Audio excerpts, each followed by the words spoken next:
ध्यान दीजिएगा। इसको जगदम्बा ट्रस्ट टूर कार्गो शायरी प्लेटफॉर्म एजेंसी पे भी डालेंगे।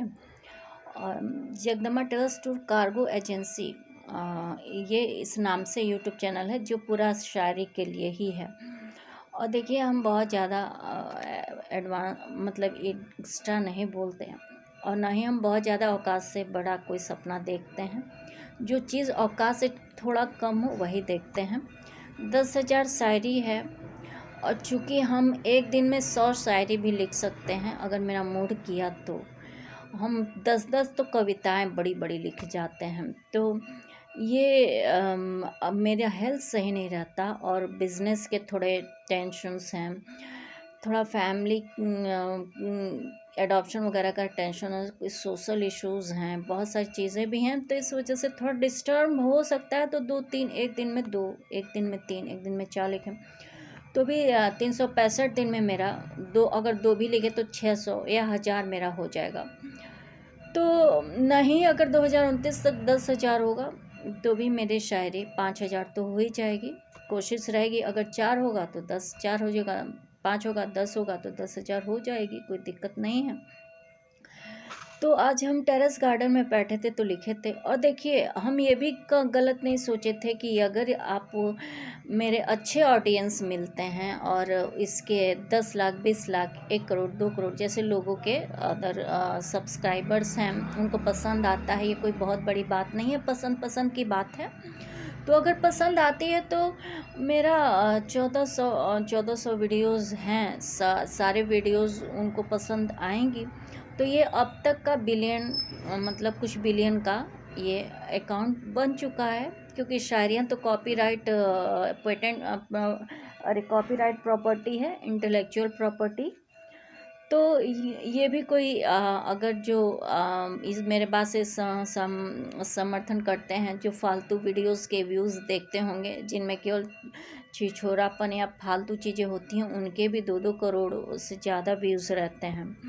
तो फिर अगर कविताएं किसी को या शायरियाँ पसंद आए तो क्यों नहीं हो सकते। तो इसमें ऐसा मान के चलने में कुछ बुरा तो है नहीं। तो न ही ये औकात है और ना ही ये मेरा कोई ड्रीम है।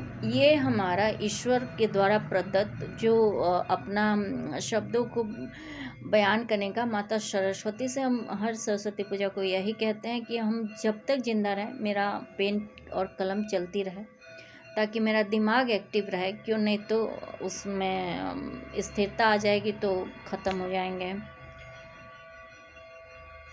तो हम इसको लिखते हैं, काफ़ी टाइम हो गया। सबक ज़िंदगी का सिखाना इतना आसान नहीं होता। सबक के लिए गुरु का ही पक्का मकाम नहीं होता। कुछ सबक ज़िंदगी के ठोकर सिखाते हैं। कोई भी इंसान यूं ही भगवान नहीं होता। ज़िंदगी की पूर्णता के लिए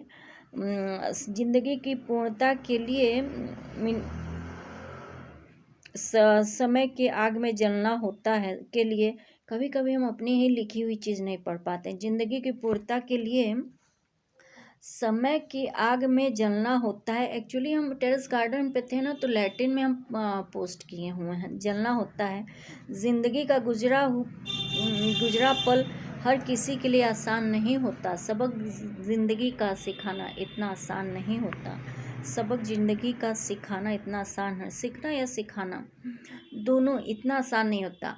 और हम ज़रूरी नहीं है जो किताबों से, गुरु से सीखते हैं वही हम लोग को जीवन में आगे बढ़ने के लिए शिक्षा जो देते हैं उसी से हम लोग, कभी कभी हम लोग को जो ठोकरें लगती हैं ना, वो हम लोगों को किताबों से ज़्यादा अनुभव और ज़्यादा सीख दे देती हैं। तो वही हम लिखे हैं कि ज़िंदगी की पूर्णता के लिए समय की आग में जलना होता है। ज़िंदगी का गुजरा पल हर किसी के लिए आसान नहीं होता। और जिनका भी जो समय बीत रहा है ना, सबके लिए एक समान नहीं होता। किसी के लिए बहुत अच्छा रहता है और किसी के लिए ऐसा रहता है कि वो पीछे का वक्त याद ही नहीं करना चाहते हैं। तो वही था, सबक के लिए गुरु का ही पक्का मकाम नहीं होता। मतलब मकाम मतलब ठिकाना नहीं होता। इसको मिसेज जगदम्बा तिवारी शुक्ला का लॉ कविता संग्रह का जो चैनल है उस पर भी डालेंगे और इसका एक और वीडियोस बनाएंगे, क्योंकि अभी हम बहुत फालतू बोल दिए हैं। अभी बाद में इसको एक केवल इसी का रिसाइट करेंगे।